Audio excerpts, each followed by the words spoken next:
in the end. But that's been Jacksonville State's MO all season. They beat this team, Murray State. I don't know if that's happening again, but Murray State's going to have their hands full with another well-coached team in the Jacksonville State squad, the Gamecocks. And if you're watching this game, you'll get to see one of the most exciting talents in college basketball, a guy who might be a lottery pick, Morant from Murray State. He is a player. Oh, they're talking about him as a top 5 pick. I know. Right now. But the team around him is not exceptional. You know, he's a pretty special point guard. He's a dynamo, yeah. Yeah, but, they lost by 20 when they played Jacksonville State the first time, and they're laying tonight. Well, Jacksonville State can crash the boards and do some damage inside, and they're not going to be scared. Ray Harper, this guy's got a very good postseason resume going back to his Western Kentucky days. He's tough in these tournaments. Sure, and they've been chalk over and over. I think they've been like -8 or higher in their last 9 games, so it's a real point spread reversal role. They've been bad laying points. There's no betting bandwagon for Jacksonville State at all right now. Wonder if they'll be a little bit better in the underdog role. Jason Brinks, my buddy from back in New York, he's joining us right now. He'll be joining us live in a couple of weeks because he's coming out here for his annual Las Vegas excursion. What's going on? How are you, Jason? How we doing, Dave? I'm doing fine. This is your time of year. Look, this whole season's been your time of year. You've had a tremendous season, but I want to talk about the difference between the regular season and the tournaments, and also how you approach this last weekend of the regular season. So let's start there. Is this a throwaway weekend in the regular season, or are there some types of spots that you're looking at? As far as the non-tournament games, pretty much. I'd say, I bet Seton Hall on Wednesday. That's probably the last game that I'm going to bet this, of the regular season. Right now, my main focus is all on these conference tournaments, specifically the smaller conference tournaments. That's where I see a lot of value in the market right now. So why do you see value in the smaller conference tournaments? What's the different approach that you take in the minor ones as opposed to the teams that are going to send multiple bids to the big games? First of all, Ted, when you look at these smaller conferences, we're talking 99% of those teams, unless they win that tournament, they're not going to the tournament. Right. So you have all these teams, even the team that finished dead last in whatever conference we're talking about, they're bringing maximum effort to these games because this is really their NCAA tournament. And it's survive and advance for all of those teams involved, and so you just get tremendous effort from both teams. Like, it doesn't matter what game you're watching. It's like always within that before it gets that first TV timeout, both teams are just gassed. So you're getting effort from both teams that are out there. And I like to find different sort of angles.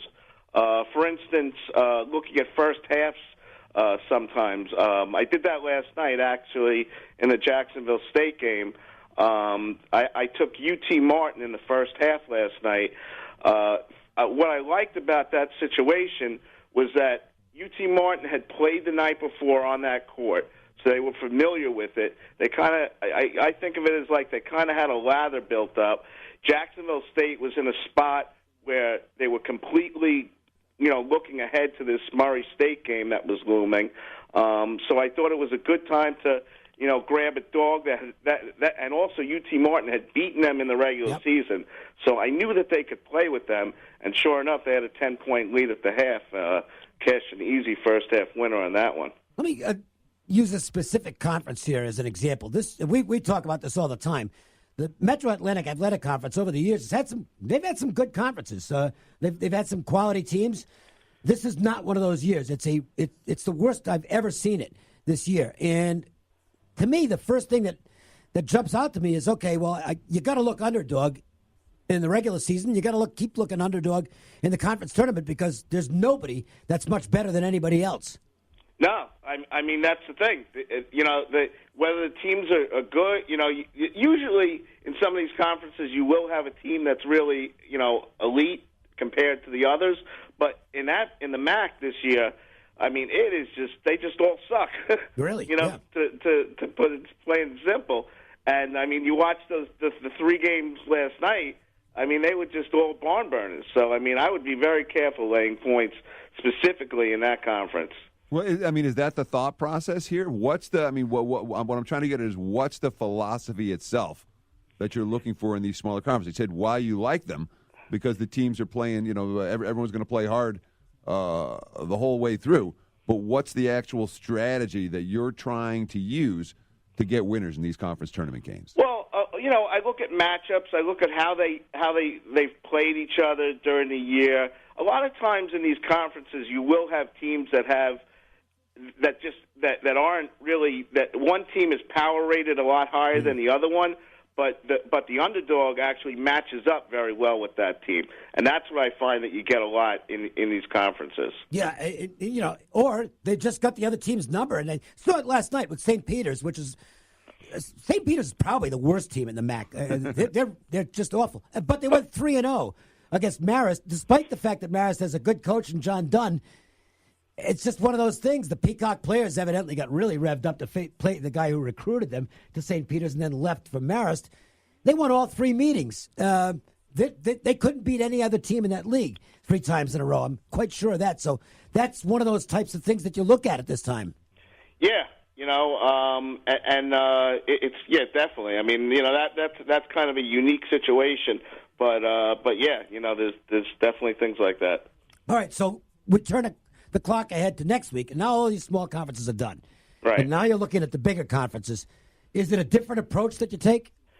Yeah, well, you see, in the bigger conferences, I like to look at first of all, you have, in some of these conferences, teams that are getting 2 or in some cases, I think 3-game buys. Yes. So, you know, I like when a team played a game the night before and won. Specifically when they played a game and they kind of faced adversity and they got through that game and they won. I think it kind of builds a little momentum. And then sometimes they're playing a team, especially when you're talking these bigger conferences. Let's say you're playing a team like against a Florida State.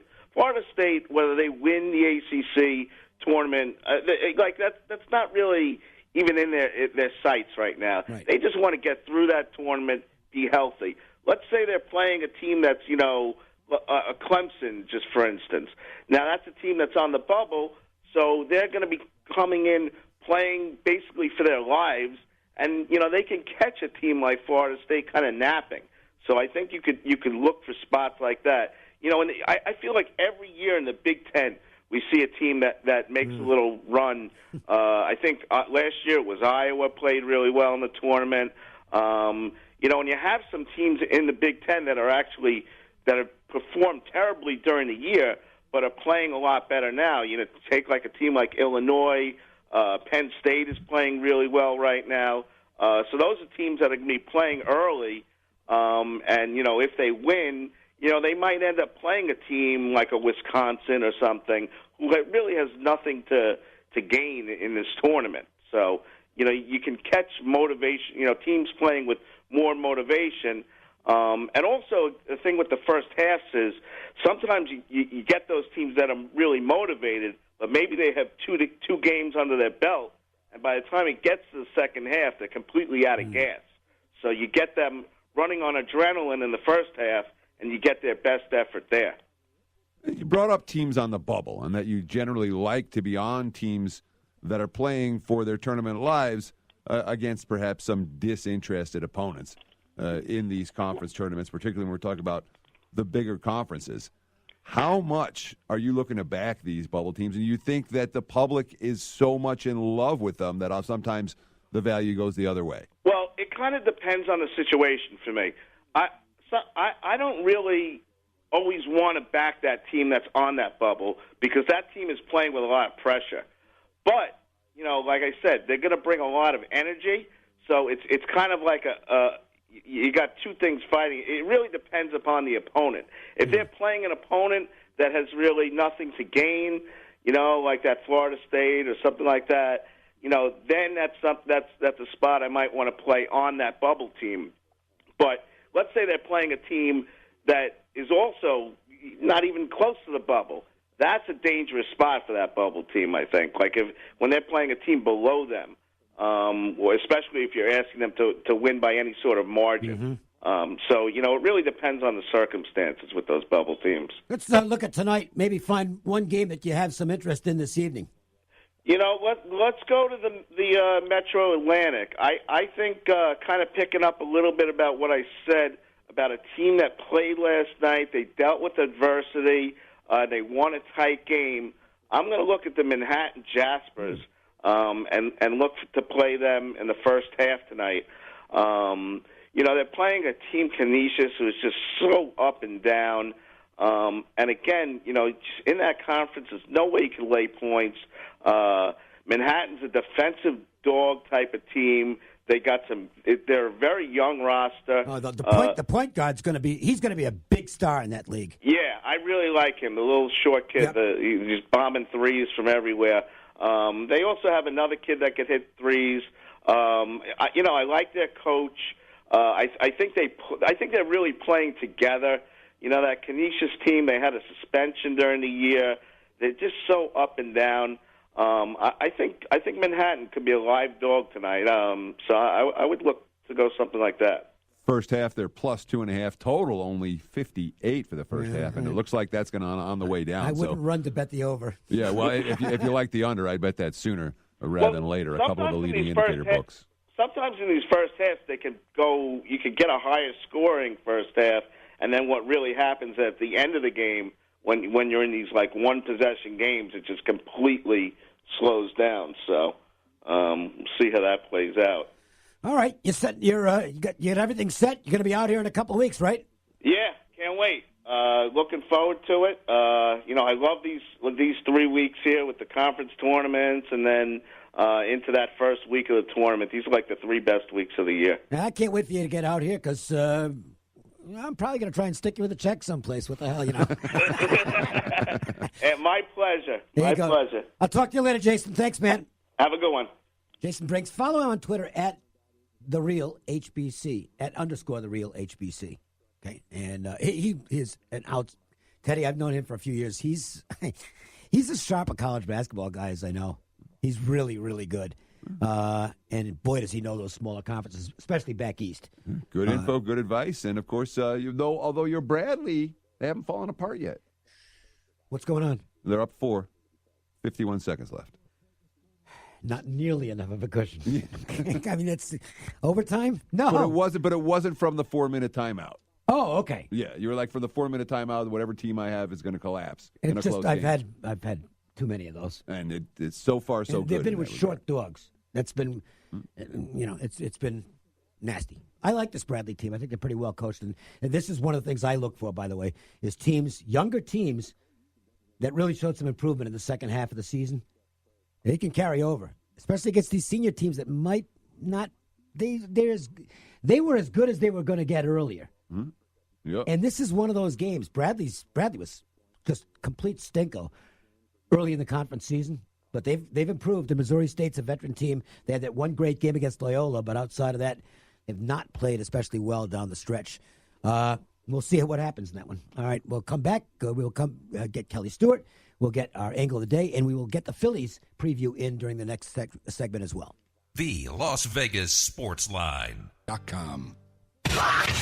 On Twitter, follow us at the LV Sportsline and at ESPN 1100. Hello, friends. This is Thomas Johnson from Joe's Seafood Prime Steak and Stone Crab. Need a great idea for lunch or dinner? Your best bet is Joe's, one of the most popular dining destinations on the Strip. Joe's provides the ideal setting for private parties with accommodations for up to 150 guests. Stop by to see us at the Forum Shops at Caesars and ask for Thomas Johnson, your maitre d'. All right. Teddy Covers is here. Thanks to Jason Brinks for joining us the first portion of the show. Jason will be in town soon, and I'll be dining with him at Joe's. We'll make a reservation first at 702-792-9222. Teddy, what do we got? So we have not just one, not just two. There's 4 angles. What? That are all pointing the same direction. If you like betting MAC games under the total. Akron and Kent tonight. Akron 9-2 to the under their last 11. 11-3 to the under with a push, their last 15 overall. Kent, 7-2 to the under, their last 9 overall. And when these two teams play, The last 7 have all stayed under the total. $137.